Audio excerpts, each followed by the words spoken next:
Reddit fresh. Am I the idiot for saying yes to my boyfriend's proposal? Hi. Sorry, I usually just read through this sub. But this happened and I've been wondering if I'm the idiot. So I decided to ask. So, basically, I'm 24, non-binary, and my boyfriend/fiancé is male 25. My sister is female 26, and I don't know the ages of most of her friends, but roughly the same age.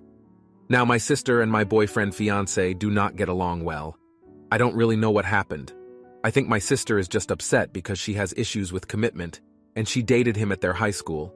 I went to a different high school, and then cheated on him, and is upset he broke up with her. I met him in college, and didn't know it was him. Now, what happened is, last week, it was my sister's birthday. She was always into stupidly lavish things. We both are. So she threw a big birthday party at a venue in the forest. Me and my boyfriend/fiancé were both invited. We've been dating for a few years and he's never been invited to one of my sister's birthday parties before, so we were both thrilled at this development. At the party, my sister was busy opening all her presents and then eating cake, both of which we were there for. Afterward, my sister started talking to her friends, and the guests started to explore the area. It was stunning. Me and my boyfriend were a little bit away when we found a little clearing. We were still pretty close to the venue, but I think it was pretty private. My boyfriend thought so too. He got down on one knee and proposed. He didn't have a ring, he had one at home though, but he had woven a ring out of grass while we were walking. We are both very fidgety, so he put that on my finger after I said yes. Apparently it wasn't as private as I thought, because when we got back to the venue after taking a selfie and scheduling a post for a few hours after the party was scheduled to end, I was bombarded by a shower of congratulations. Turns out my sister's friend, Lisa, saw my boyfriend propose, and then came back to the venue and told everyone. I figured that I could show them the ring and tell the story, and then move on from that and back to my sister. While I was being congratulated, another girl, one of my sister's best friends, came up to me, asked to see the ring, and told me that, wow, he even skimped out on a ring.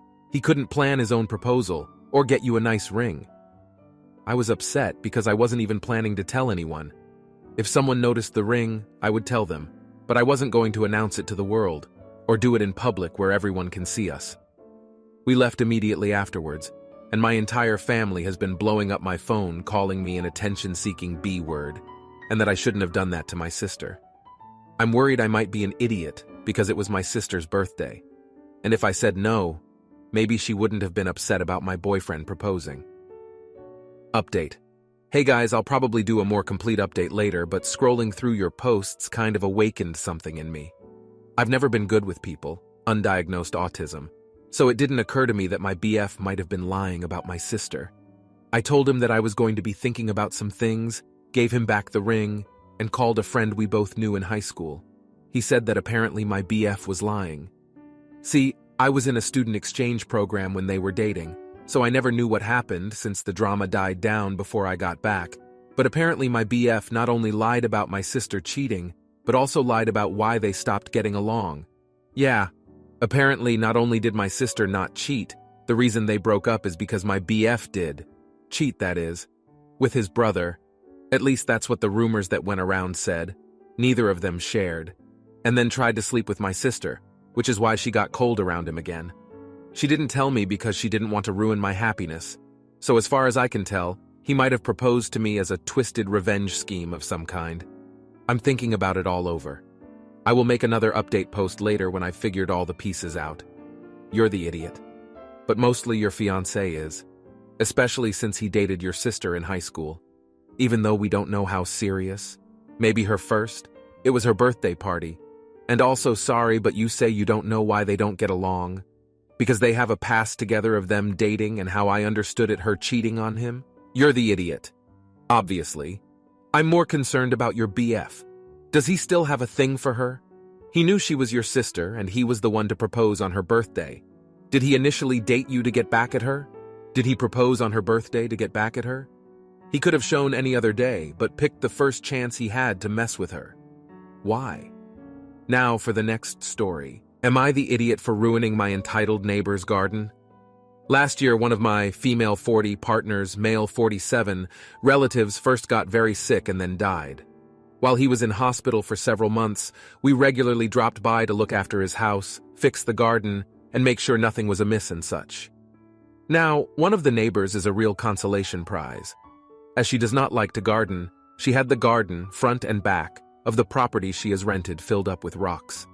I think it's stupid and ugly, but as long as she is happy, more power to her, in her garden. Said neighbor started pestering my partner and me about things she wanted changed in the relative's garden. Bushes cut off, plants removed, that stuff. She also claimed that the way we were gardening was attracting harmful bugs, which, when I showed them to a friendly biologist, were confirmed to be wood sorrel seeds. Anyway, I talked everything through with her to confirm what needed doing and removed any plants that were threatening to intrude into her garden, ivy, blackberry, etc. The only thing I did not cut was one hazel branch, as it was in the middle of a dry spell. Cutting them then is bad for the plant, and we were planning to relocate the bush anyway. I explained this to her and asked if she could wait until spring. She said it was fine and let me get back to gardening. The next time I dropped by, someone had cut the branch in question. To be clear, legally she was allowed to cut anything growing over her property, and the branch was approximately 10 centimeters across the border. I'm just really annoyed she said it was fine to wait and then hacked at the plant the moment we were not looking. But as my partner's family was worried about the relative, I decided to let it slip and kept taking care of the gardens. By now, we have cut and relocated the hazel as promised. There was an empty spot in the middle of the relative's front yard, and I decided to put some mint there. In case you do not know, mint is a very useful plant. Insects like it. You can make it into tea. It smells delicious and keeps mosquitoes away, and it's unstoppable. I know it will spread into the neighbor's yard and mess up her peaceful rock paradise, and it is all but impossible to get rid of. It spreads along underground root tendrils. My father thinks this is hilarious. Obviously, I got my petty qualities from him. My partner, on the other hand, thinks I may have been unnecessarily mean. The family plans to sell the property, so by the time this problem becomes obvious, we will be long gone. I have also ordered a bee-friendly mix to freshen up the grass in the backyard, as she complained the grass was too high growing and we had to take out most of it. Can't sell a house with a bare dirt backyard, right? So, am I the idiot for planting mint and other bee-friendly plants in our dead relative's garden? Edit. As many people have asked about it, I would like to add that this kind of mint is native to our region and it can be found growing wild at the edges of forests. So it's not an invasive species, just a PETA species. You're the idiot. I know gardeners feel spurned when someone intrudes, but it's just a tree and she was legally allowed to cut it. Her crime is being dishonest about her intentions, but that doesn't warrant you ruining literally everything for both your garden and future residents. But I will say you shouldn't try to make amends and reveal this information. It's a done deal and you'll get into more trouble if you try to make up for it. You're the idiot. Gardening is absolutely something I enjoy, but it drives me up the wall when neighbors' plants grow over into my property. I don't know where you're located, but depending on the climate, it's absolutely sensical to get rid of lawns and gardens due to drought. I'm also as petty as one can get, but this is beyond petty. Now for the next story. Am I the idiot? I went boo towards a coworker and her husband says they'll both quit. For context, I absolutely adore the old lady. She's in her 60s and she always makes jokes about marrying me off to one of her kids to keep me in the family. I also work with her husband. Real quiet man, but I like him. Now this happened a couple hours ago. I saw the lady walking by and she didn't notice me, so I tried to playfully get her attention by going boo. She jumped and went, ah! Before I started to laugh, she laughed too, and I thought jokingly said, "You don't respect me as an elder?" And I said something like, "No, I see you as a friend," and gave her a small hug. We continued to talk and joke around until she went home, so I thought it was fine. Then her husband texted me after my shift to say if I ever scared his woman again, she told him to tell me she'd immediately quit her job and he would too. I thought it was a joke, but no, he was serious.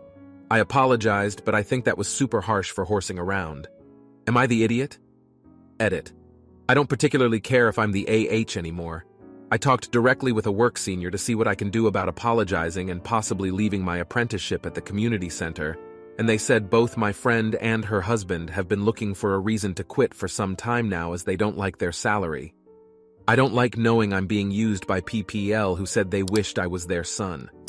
My senior also thought that though I acted immaturely, this could count as harassment from her husband as her husband contacted me, an apprentice, instead of going to her, our senior coordinator. She highly suspects that he did this on behalf of my friend, as she's not one to hide behind her man. Thinking about it too, he contacted me at midnight on a Friday. Looking back on these texts, he was probably drunk and I was too emotional to see it at the time. We're going to have a meeting with the coordinator on Monday and try to correct this situation. But yeah, I don't care if I'm the AH anymore. I'm too emotionally mixed up over all this new information to care. Final update edit. I apologized and I'll admit there were tears. The final conclusion was that she felt I was not respecting her as a native elder as previously stated. I should treat her with respect and dignity and should speak to her when she is ready, not when I demand it. In the end, she said she still loves me and hugged me and said, "Let's move past this. It's done." So I'm glad it resolved easily. She also half-heartedly admitted she was homesick to see her daughters and not all that happy in her job, so she was apologetic also. Though it wasn't really pertinent to our difficulties, I thank those for telling me about their startled response, their weak bladders, their PTSD flashbacks, their heart pacers, their anxiety attacks, their sexual assault histories, etc. I didn't realize there were so many fragile people in the world, so I will curb my enthusiasm moving forward to be mindful and respectful. Additional cultural context I feel those should know. When I said his woman or old lady, I am translating terms into English. A woman with grandchildren is an elder and should be treated as such. There are certain social mores and treatises I should respect, so I am not calling her old at 60. Sorry to the PPL who thought I was an AH for that. Also, his woman is used if they're married socially, but not married legally. So he's not possessive to the people who were worried about that. And to the ones that were scratching their heads about the harassment comment, it was more of a social problem. Our community sees our elders as our spiritual leaders, language leaders, our mentors, and our societal leaders. Having two elders leave our community center at once would reflect very poorly on us, and it could be hard to replace such prominent elders, as our, and possibly my, reputation would be tarnished. So my senior was just assuring me it wouldn't be my fault if they left, since they already expressed that they were thinking of it. He, in a moment of passion, was just using his seniority to defend his wife. On the way in, I saw her husband, and he looked somewhat embarrassed by his late-night texts to me. I simply said, "I apologize to your woman," and he nodded his head. Seeing how he and I are acting somewhat foolishly, I know he was just trying to defend his wife's honor, so I will do as my friend said and move past all this. After all this, we are laughing again, and I am helping set up for her home EC classes, so I will take this as a learning experience as a young native man and try to grow into a respectable adult. You're the idiot. I have POTS, postural orthostatic tachycardia syndrome. My heart races fast when standing. When I get startled at work by coworkers, it causes my pulse to increase and has caused me to pass out. On top of this, I have trauma due to breaking and entering. You don't know people's stories or issues, and she's justified in being upset. However, threatening to quit is a bit extreme, not the idiot. It was a harmless joke. Everybody trying to tiptoe around somebody potentially having had trauma in their lives is ridiculous. Now, for the next story.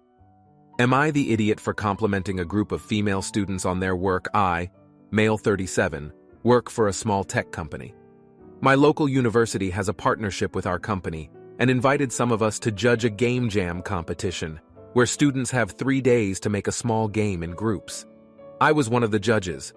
There were a lot of groups that were mixed gender, some with just guys and 3 groups with only girls. 2 of the girl groups dropped out the first day as they felt they could not get their idea done. When I passed by the work area of the remaining girl group, I saw that they were making really good progress, and I complimented them on their game, said it was looking really good, and mentioned that the other girl groups dropped out, but it looks like they are surviving. One of the girls got upset at me and said I should not be complimenting their project in a way that implies it is good work for a girl project. She was visibly cold with me for the rest of the competition and glared at me. And I think she complained to someone because later I got a message from a manager about making sure I was sensitive about the lack of women in CS. I still gave their project a good score as it was really good, and my third favorite. They ended up winning and my first and second pick came second and fourth respectively.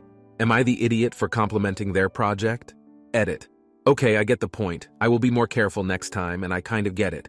However, it was not my intent to make her feel that way. I thought I was encouraging them. It never directly said something like good work for a girl. You're the idiot. You're not TA for complimenting their project. You're TA because you singled them out for their sex and called attention to the fact that the other groups that were all women had dropped out. Did you make note of which all-male groups had dropped? Did you go around to the other all-male groups and point out that they were sticking to it when other men had dropped? No, you did not. It's weird of you, as a judge, to comment on how they were still sticking in when others had dropped. They're not in those other groups. You're the idiot. The way you phrased it wasn't just complimenting their project for its own sake.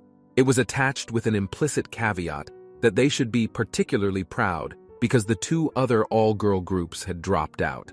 That is, the trend indicates that all-girl groups can't hack it, so well done for bucking that trend. The word surviving was a particularly poor choice because it brings to mind the age-old stereotype that girls don't work well together, and they were somehow soldiering on in spite of their supposed genetic tendency to tear each other apart.